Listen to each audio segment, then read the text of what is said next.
Okay, bee yard chores, February 2nd. I've got 4 hives right here that have survived thus far.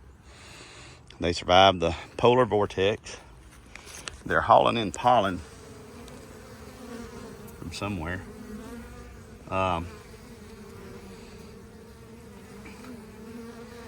zoom in on it, and when I come down here, there's like 8 of them lined up going in with pollen on their legs.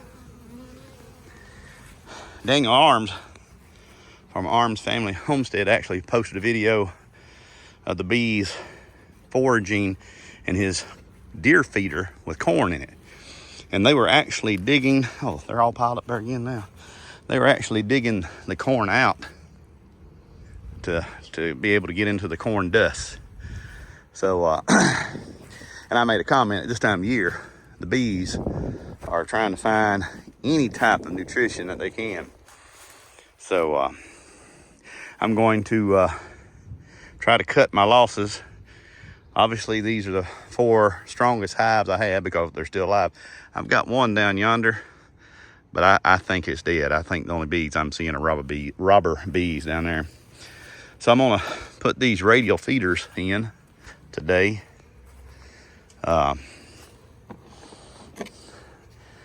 You can fill them up with sugar water. This little lid here allows the bees to be able to crawl. This is textured. Of course, bees don't need a lot of texture, but they can crawl up and down and get the sugar water out. And this time of year, when they're out busting it and pulling in the first pollens of the year, well, there's no nectars that I'm aware of in Georgia. Well, I'm not going to say that. It just depends on the weather, but nectar season is, if there is any nectar, it is very, very, very slim. So they're out pulling in pollen and they're burning through their honey resources inside the hive. So it becomes the beekeeper's duty to try to make sure he don't lose his 4 strongest hives because they run out of food, you know, within sight of greener pastures. So that's what I'm gonna do. I'm going to get out here and do a little bit of work and see if I can't get the feeders added and stuff like that. Like I said, it's about, golly, it's gotta be 65 degrees out here now, and it's just noon. It may be closer to 70, I don't know. But, and my buddy Tommy's bees up there, they are really going to town too. So just I'll give you this little update. The day in life of a beekeeper. Yay. But one caveat I learned that at work. I'm gonna put my veil on. Yeah, because these bees are pretty active. I don't want to stir them up and get lit up by a bunch of bees. Because winter bees, when they sting you, you know about it. I reckon they've saved that venom up all year, and it has fermented, and boy, it'll put a wham on you. Thank you much. Bye-bye. And of course, when I get out here to do something with my bees, the wind starts blowing. If you're trying to make videos, wind's not necessarily good. And when you're trying to control smoke into a beehive and the wind blowing, you don't have a lot of luck. So this is what has got to happen. I got to take the lid off and then put this inner cover on and then set the radial feeder right there. Pretty straightforward.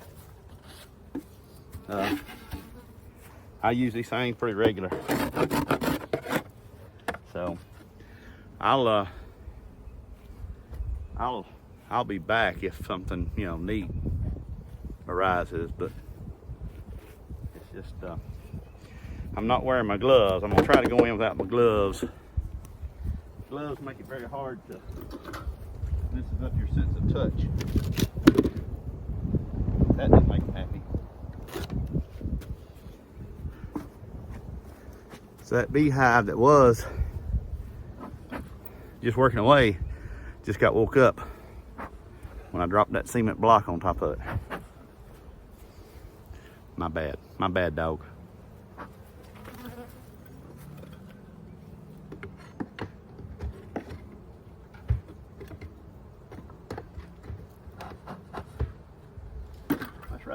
hunting chitlins on these things already. I forgot about that. Oh, I've got something to show you. Look at there. I don't know if y'all remember the video where I put the feeding shims on, that they have chewed through the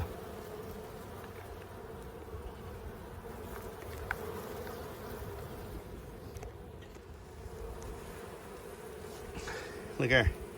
These bees have attacked their dry sugar that I put in there. They've chewed through the paper plate. This is an excellent sign. I'm quite happy with this. Very happy. So, not going to worry about putting a radial feeder on this one. They're utilizing the sugar, and they'll make it just fine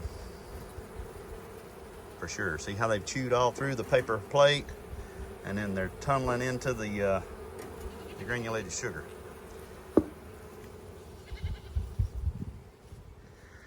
I've got the same thing on that one. I wonder what they've done.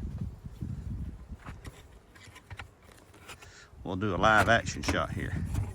Oh wow, these are doing the same thing. Look at there. They're consuming the dried sugar, which is good. I don't like putting sugar water in the hives because it really attracts a lot of attention to robber bees. But this right here is good.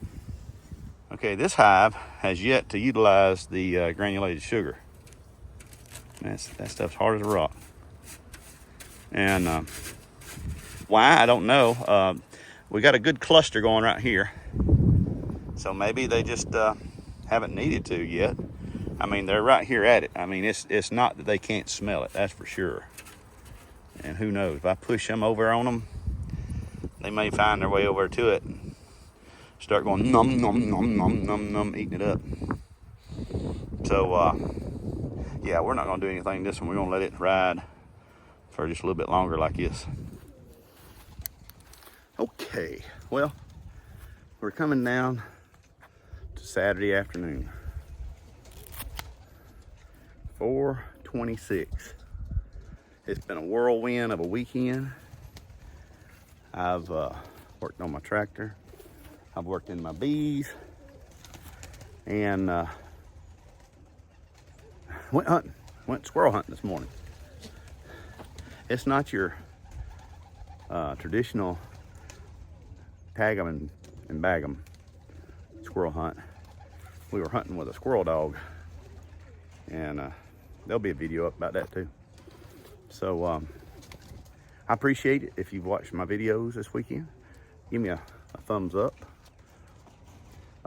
If you're interested in what I'm doing, hit that subscribe button, and I'll see you around on the farm. This is Jeff Eubanks. Thank you very much.